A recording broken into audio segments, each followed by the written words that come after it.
쭉 나누고 있는 가운데에 이제까지 우리가 나눴던 그런 말씀들 이렇게 보면은 그 흐름이 있지 않습니까? 하나님께서는 바로 내가 처해 있는 모든 환경과 처지를 이용하셔서 하나님께서 친히 당신의 뜻을 우리의 인생 속에 우리의 삶 속에 이루시기 위한 일터로서 나의 환경과 나의 처지와 나의 조건들을 사용을 하신다라는 것을 계속 묵상하고 이어가고 있는 가운데에 있습니다. 자, 그런 가운데 우리가 나눴던 말씀 다시 한번 이렇게 상고를 해보면 하나님의 보편적 질서라는 것은 우리의 인생을 통해서 우리의 삶 속에 계속해서 이어지고 이루어지고 있다라는 것을 우리가 이렇게 쭉 묵상을 하고 쭉 말씀을 상고한 바가 있습니다. 자, 오늘 본문의 말씀의 그 시작을 보면은 아하수에로 왕이 조서를 내립니다. 왕비 와후디를 폐위를 하고 이제 새로운 왕비를 뽑겠노라라는 조서를 내리고 또 거기에 백성들을 컨트롤하고 또 이렇게 통제하는 여러 가지 내용들이 담긴 그런 내용들을 각 도마다 각 나라에 다 보내게 됩니다. 그리고 많은 처녀들이 뽑혀서 왕궁으로 들어왔다라고 하고 있습니다. 그러니까 물론 자발적으로 응모를 한 그런 처녀들도 있겠지만 사실은 이 제국의 힘을 이용해서 또 이름난 처녀들, 그러니까 뭐 아주 미인으로 동네마다 아주 이름난 처녀들을 다 이렇게 모아온 것이죠. 자, 그 가운데에 많은 처녀들이 그렇게 뽑혀서 왕궁으로 일단은 그 후보 자격을 보기 위해서 모이는 가운데에 그 속에 바로 에스더가 끼어 있었습니다. 자, 그래서 하나님의 이 보이지 않는 손길이 지금 어떻게 작용하고 있다라는 것을 그 관점을 가지고 우리가 지금 이제 에스더가 전면에 등장을 하게 되는데 이 에스더라는 처녀가 어느 자리에서 어떻게까지 쭉 인도하심을 받는가라는 것을 지켜보는 것이 이 에스더서의 핵심 포인트가 된다라는 거 여러분 꼭 기억하시기를 바랍니다. 자, 이 에스더는 그 궁중을 관리하는 헤게의 눈에 들게 됩니다. 자, 9절의 말씀을 보면 헤게가 이 처녀를 좋게 보고 은혜를 베풀어라고 되어 있습니다. 그러니까 어떤 원인이나 어떤 조건이나 뭐 이렇게 제시되어진 것이 없지 않습니까? 에스더가 어떤 조건이었기 때문에 왕궁에 뽑혀갔다라는 것도 없어요. 그냥 당시 기준상 굉장히 그 거주하던 마을에서 뭐 굉장히 참하고 미녀라고 뭐 소문이 났다는 정도일 겁니다. 뭐 그런 처자들이 뭐 어디 한둘이었겠어요. 그런데 거기에서 하나님의 은혜가 베풀어지니까 아하수에로 왕궁까지 그 페르시아 궁전 한복판까지 부르심을 받게 되고 거기에 또 9절의 말씀에 은혜를 입게 되는 거죠.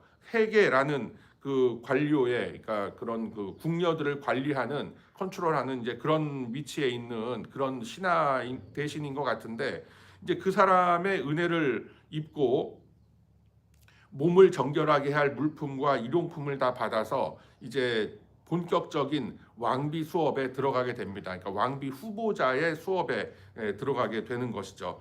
자, 9절 하반부에 보면은 7 궁녀가 에스더에게 따라붙었다고 했어요.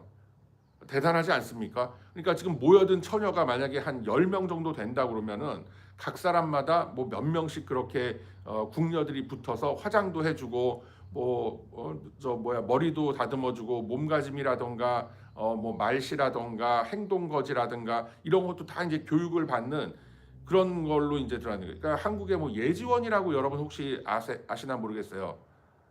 남자인 제가 아는데 여러분들이 모르시면 안 됩니다. 예, 뭐 신부 수업하기 위해서 뭐 일주일이면 일주일, 한 달이면 한 달 그렇게 들어가서 합숙 훈련하면서 이제 그 뭐 전통적인 어떤 여성들의 예절이라든가 몸가짐 뭐 이런 거를 이렇게 공부하고 배우고 뭐 이렇게 수련하는 뭐 그런 과정들이 있습니다. 지금 시대에는 아마 그게 뭐 여성에 대한 편협한 어떤 뭐 그 관점이다. 여성을 굉장히 획일화하려는 어떤 그런 거다라고 그래서 비판하는 여론도 굉장히 많았다라고 제가 기억은 하는데 뭐 하여튼 그런 그런 유형의 그런 교육기관에 들어가서 이렇게 쭉 그 교육을 받고 있는 이제 그런 모습인 겁니다. 누가 에스더가 어떤 처녀이길래 바로 식민지의 지배를 받고 있는 유다 출신의 작은 소녀가 그러니까 묻혀서 지나갈 수 있는 그 뭐 수백 수천의 처자들 중에 하나였을 텐데 그 중에 하나님께서는 에스더를 픽업을 해서 페르시아 왕궁 한복판까지 들어갈 수 있도록 은혜를 베푸셨고, 거기서 그들을 총괄하고 관리하는 헤게라는 대신에 눈에 들어서 또 각별히 사랑을 받게 되는 이런 자리에 이제 옮겨주게 되었다라는 것이죠. 그래서 10절에 보면은 이 모르드게, 삼촌 모르드게가 드디어 에스더가 그 왕궁에 들어간 것을 알고 이제 굉장히 뭐 조심조심하면서 이제 멀리서 관찰하면서 또 에스더에게 이렇게 타이르는 것이 자기의 민족과 동족을, 나는 유대에서부터 온 그런 이민자, 어떻게 보면 이제 식민지 노동자 출신이죠. 그런 여인이다라는 것을 밝히지 말라. 너의 출신 성분을 밝히지 말아라라고 이야기를 합니다. 자, 그래서 11절에도 보면은 날마다 후궁들 앞으로 왕래하며 에스더의 안부와 어떻게 될지를 알고자 하였더라라고 되어 있죠. 그러니까 모르드게의 입장에서도 그렇게 쉬운 일은 아니었을 텐데 아마 모르드게도 나름 이 페르시아 왕궁 근처에 어떤 하급 관료로서 뭐 일을 하고 있던 그런 위치에 있지 않았겠느냐라고 우리가 추측할 수 있는 이제 그러한 대목이기도 합니다. 자, 그래서 쭉 보면은 이 하나님의 계획과 하나님의 일하심이라는 것은 우리가 생각하는 어떤 막 기적적인 사건이 일어나서 내지는 하나님의 막 그냥 뭐 어떤 놀라운 막 역사가 일어나서 뭐 초월적인 어떤 일이 일어나서 막 이렇게 된 것이 아니라 그냥 우리가 이렇게 표면적으로 봤을 때는 되게 일상적인 일들이 쭉 벌어지고 있는 것 같지만 그 속에서도 하나님의 손길은 여전히 일하고 계시더라. 그러니까 자기 백성을 위한 하나님의 그 구원의 손길은 에스더라는 하나의 연약한 그 처녀를 통해서도 계속해서 일하고 계시더라라는 것을 알고 있어요. 알 수가 있는 겁니다. 자, 그래서 에스더는 왕비 교육을 받으면서 이제 적응 교육을 받고 굉장히 철저한 교육 시스템이라는 이제 그런 것을 알 수가 있는 것이죠. 14절에 보면은 넷이 사스가스의 수하에 속했다라고 되어 있어요. 그러니까 그만큼 굉장히 조직화되어 있었고 굉장히 철저한 그런 교육 과정들이 이루어지고 있는 것이었다라는 것을 알 수가 있고, 자 15절 말씀에 보면 모르드게가 자기의 딸같이 양육하는 에스더가 이렇게 돼 있어요. 그러니까 이게 지금 이런 표현들이 그냥 에스더가 이렇게 했다 저렇게 했다라고만 표현을 해도 되는데 모르드게가 자기 딸같이 양육하는 에스더가라고 굳이 이렇게 그 수식어를 달았단 말이에요. 그럼 다 이유가 있어서 수식어를 단 거예요. 비록 에스더는 고아였지만 결코 버려진 여인이 아니라 그 삼촌 모르드게의 지극한 보살핌과 사랑을 받으면서 양육되어지고 있는 그런 처녀였다라는 거죠. 누구를 연상케 합니까? 마치 저와 여러분을 연상케 하는 거예요. 우리의 하나님 아버지께서 저와 여러분을 계속해서 붙잡고 어떻게 보면 이 세상 속에서 이 특히나 우리 이민 생활하는 우리 이민 성도님들 참 고아와 같지 않습니까? 물론 뭐 육신의 부모님들 살아계신 분도 있고 뭐 한국에 계신 분이 있고 돌아가신 분도 있고 다 그렇대지만 일단 성경적인 관점에서는 우리는 모두 다 하나님의 자녀로서 하나님 아버지의 보살핌 안에서 우리는 이렇게 양육되어지고 있다라는 것도 이렇게 말씀이 놓치지 않고 우리를 붙잡아주고 있다라는 것도 여러분 꼭 기억하시기를 바랍니다. 자, 그렇게 했는데 이게 좀 중요한 포인트가 또 뭐가 있냐면은 15절 하반부에 넷이 헤게가 정한 것 외에는 다른 것을 구하지 아니하였으나 모든 보는 자에게 사랑을 받더라라고 되어 있죠.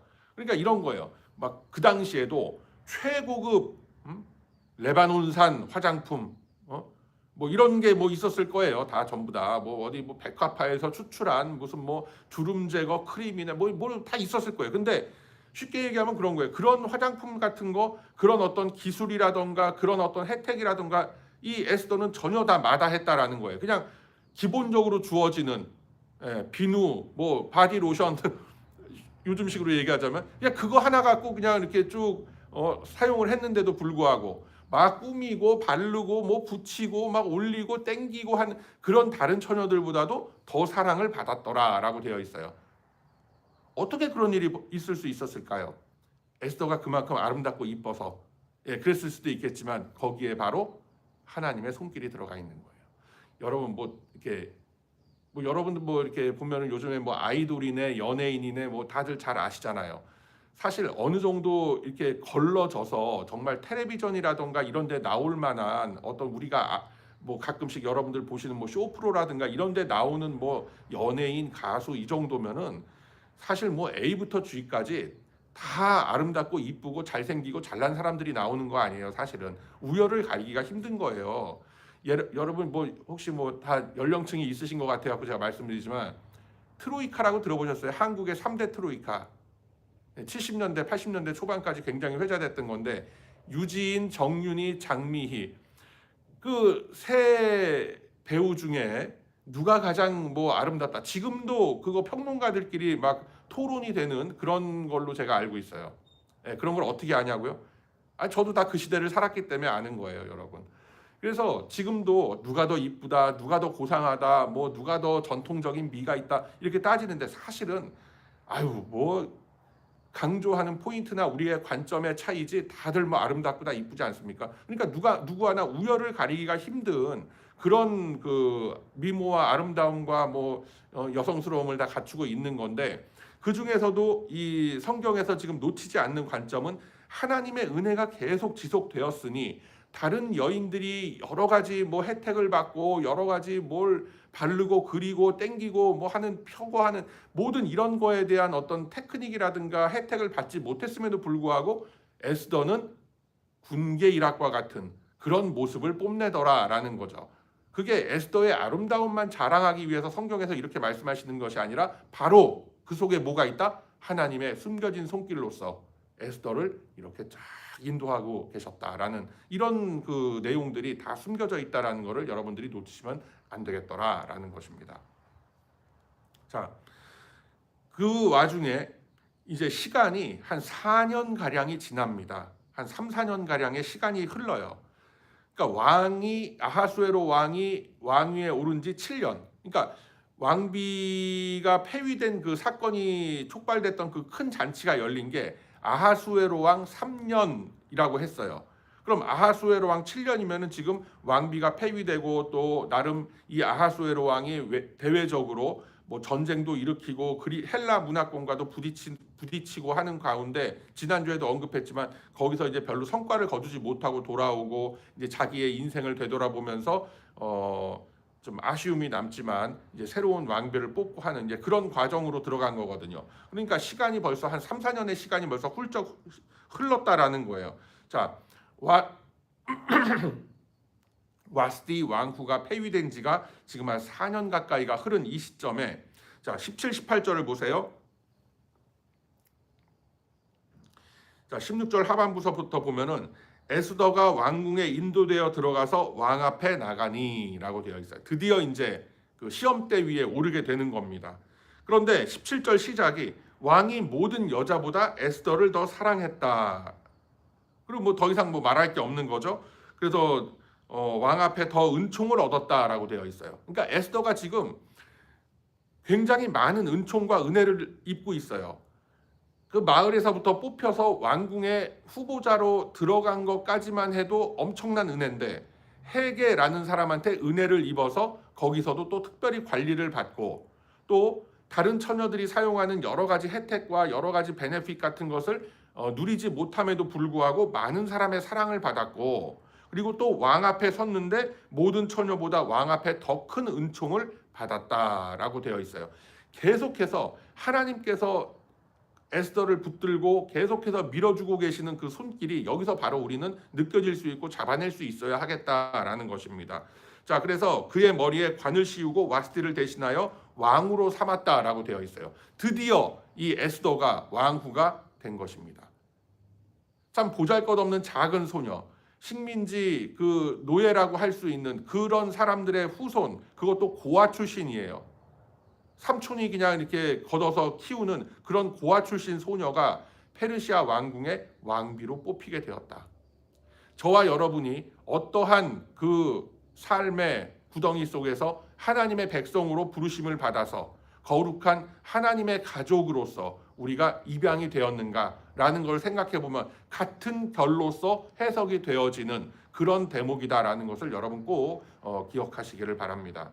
자, 지금 제가 누차 말씀드리지만 계속해서 이런 가운데 하나님의 은혜가 지금 계속 이게 보여지고 있는 거예요. 다시 한번 정리해 봅시다. 왕궁으로 뽑혀갔어요. 그게 벌써 큰 은혜죠. 두 번째, 해계의 눈에 들게 됐어요. 해계의 큰 은총을 받게 되었다라는 것입니다. 그게 두 번째 은혜. 세 번째, 넷이 사스가스의 관리 속에서 계속해서 양육되어졌다. 거기서도 이제 간택이 되어서 그 최종 후보자들 가운데 오르게 되었다.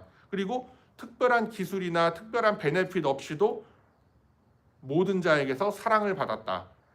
그리고 결정적으로 왕 앞에 섰는데 왕의 간택을 입게 되고 왕후가 되었다. 이러한 모든 사건들이 바로 하나님의 인도하심과 하나님의 도우심이 있었기 때문에 가능한 그런 일이었다라는 것. 그래서 여러분, 이 페르시아 제국은 각 마을에 있는, 각 지역에 있는 모든 아리따운 처녀들을 다 불러 모았는데 그 속에 하나님께서 일하심이 들어가 있었다라는 거죠. 그 불러 모아진 많은 처녀들 속에 에스더를 집어넣고 그 모든 사람들을 다 제치고 결국은 에스더가 우뚝 서도록 하나님께서 이렇게 만들어 주셨다라는 거예요. 그래서 일개 이름 없던 그 식민지 백성의 그 고아 출신 작은 소녀가 대제국의 왕비가 되었다라는 것이 바로 이 오늘의 그 본문의 그런 내용이고, 자, 이러한 내용들을 통해서 하나님은 우리에게 과연 무슨 말씀을 전하고 싶단 말인가라는 의문이 들게 되지 않습니까? 자, 바로 이 은혜의 원인이라는 것, 에스더가 입은 은혜라는 게 에스더가 그만큼 아첨을 잘하고 뭐 사람들한테 이쁨 받을 그런 짓을 하고 막 그런 얘기들이 성경에는 전혀 나오질 않아요. 그 모든 게 하나님의 은혜였다. 그리고 그 은혜가 사람이 가진 조건과 처지와 형편에 따라서 그 은혜의 넓이와 깊이와 높이가 결정되지 않더라라는 거예요. 하나님의 계획 속에 들어와 있는 그 지체 속에 하나님의 손길은 여전히 부어지고 이루어지고 있다라는 것을 하나님께서는 우리에게 말씀하고 계시다라는 거예요. 그래서 지금 에스더의 제가 지금 잠깐 요약한 그 5가지 은혜가 그냥 운때가 좋아서 재수가 좋았나 보지, 운빨이 좋아서 이렇게도 생각할 수 있겠지만 그게 아니더라는 거예요. 하나님께서 그만큼 에스더를 사랑하셔서 하나님의 보이지 않는 손길로 에스더를 계속해서 지금 끌어올려주고 계시는 그 과정을 우리가 지금 지켜보고 있다라는 것입니다. 자, 반복되는 행운 같지만 그것이 바로 하나님의 은혜다라는 거예요. 행운이 어쩌다 찾아올 수 있죠. 근데 그게 계속되잖아요, 지금. 그렇다면은 죄송합니다.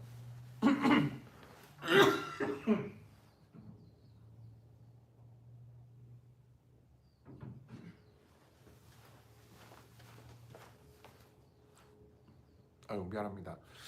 아침이라 목이 좀 이렇게 잠기고 걸립니다. 자, 행운이 계속되면은 그건 더 이상 행운이 아닌 거예요. 은혜가 계속되면 물론 은혜죠, 행운이죠. 그렇지만 한 번쯤은 생각해봐요. 내가 뭐 운빨이 좋았나? 한 번은 그럴 수도 있을 거예요. 그렇지만 그런 게 계속 지속된다라고 하면은 이거는 단순히 운이 좋은 게 아니라 뭔가 보이지 않는 손이, 뭔가 보이지 않는 힘이 나를 끌어올리고 있구나라는 것을 우리가 인식할 수 있어야 된다라는 거예요. 그거를 우리는 우리의 지금 뭐 60년, 50년, 70년, 80년 인생 동안 하루하루 우리는 사실 체험하고 사는 거예요. 안 믿어지세요, 여러분? 안 느껴지세요? 안 느껴질 거예요. 아마 목사인 저도 안 느껴질 때가 있어요. 왠 줄 알아요? 무뎌졌기 때문에 그래요. 하루하루 이어지는 하나님의 은혜가 얼마나 큰데 사실은 우리가 거기에 너무 무뎌져 있어요. 그러니까 이런 거예요. 어머니가 정성스럽게 해주는 그 집밥이 있어요. 따뜻한 밥, 꼬실꼬실한 그런 밥에 아주 맛있는 맛깔스러운 반찬과 푸짐한 이런 음식들 이렇게 한두 번은 잘 먹겠습니다, 고맙습니다 할 수 있겠죠. 그렇지만 어려서부터 거기에 너무 익숙해져 있기 때문에 우리는 그 고마움을 몰라. 그러는 거랑 똑같은 거예요, 여러분. 그렇지만 언젠가 그 빈자리를 느끼게 될 때 그게 사랑이었구나, 자식들을 향한 어머니의 사랑이었구나, 그걸 깨닫게 되는 때가 누구나 오게 되는 거죠. 그런 거 같은 거예요. 무뎌져 있기 때문에 하나님께서 우리를 어디서부터 어떻게 끌어올려 주셨고 우리에게 어떠한 깨달음과 은혜를 주셔서 우리에게 믿음을 주시고 그 믿음으로 우리가 이 이민자의 삶을 이렇게 뭐 30년 40년 살아올 수 있었다라는, 여러분 한번 생각해 보세요. 이민 초창기 한번 생각해 보세요. 모든 게 낯설고 DMV가 갖고 진짜 뭐 하나만 저 필기 시험 하나만 합격했는데도 불구하고 정말 무슨 뭐 어디 뭐 학력고사 합격한 거 이상으로 막 기쁘고 그랬던 느낌 다들 가지고 있지 않습니까? 아 뭐 한턱 낸다는 둥 말이지. 미국 와갖고 처음 본 시험에서 내가 합격을 했다 막 이런 그런 거를 우리가 기쁨과 감격이 있었잖아요. 그 당시 말에 처음 이민 와갖고. 근데 지금 뭐 DMV에서 만약에 드라이브 라이센스가 갱신을 했는데 리뉴얼 되는데 늦게 온다. 그럼 사람들이 이제 뭐 어떻게 합니까? 야 이거 뭐 일을 하는 거야 마는 거야 뭐 우리가 내는 세금 다 어디로 새는 거야 막 해가면서 뭐 이제 원망과 불평들, 물론 뭐 다들 뭐 그냥 어떻게 보면 관성과 타성에 젖어서 나오는 그런 이야기일 수도 있지만 감사함이라는 게 없단 말이에요. 남의 나라에 와서 살면서 뭐 이제는 여기가 이제 내 나라가 되기도 하고 뭐 내가 살아가는 삶의 터전이 되기도 다 했지만 우리가 이렇게 낯설고 험난한 이런 생활들을 시작을 하면서 처음 생활하면서 느꼈던 그 기쁨과 감동과 하나님의 도우심이 아 이렇게 되는구나. 내가 매주마다 진짜 교회 나가서 열심히 하나님 찬송하고 예배하면서 정말 그 말씀대로 뜻대로 내가 살리라라고 다짐했던 그런 순간들이 누구에게나 다 있었단 말이에요. 그런데 그런 은혜가 지금도 이어지고 있는가? 너무 익숙해지다 보니까 그 은혜 속에 우리는 무뎌져 있더라라는 거예요. 그래서 하나님께서는 오늘 이 말씀을 통해서 우리에게 다시 한번 깨우쳐 주시는 거예요. 내가 살아가고 있는 일상 속에서 여전히 보이지는 않지만 나를 붙드시고 나를 계속해서 인도하고 가시는, 밀어주고 계시고 끌어주고 가시는 그 하나님의 은혜와 하나님의 그 방법과 내용이 과연 무엇으로서 나는 느껴질 수 있는 것인가? 여러분 이거를 한번 깊이 묵상하는 이 아침이 다 되시기를 바랍니다. 어쩌면 우리는 굉장히 오랜 시간 동안 하루하루 매 순간마다 하나님의 은혜를 받고 살면서 너무나 무뎌져 있고 너무나 익숙해진 은혜 속에 감사함과 기쁨보다는 원망과 불평이 왜 이거밖에 안 해주세요? 왜 이렇게밖에 안 됩니까? 라는 그런 컴플레인만 더 우리 속에서 올라오고 있는 그런 사람들일지도 모릅니다. 그래서 이 시간 우리가 함께 기도하며 나아갈 때 주님의 은혜를 내가 처음 깨달았던 그 기쁨과 그 감격 다시 한번 회복해 하소서.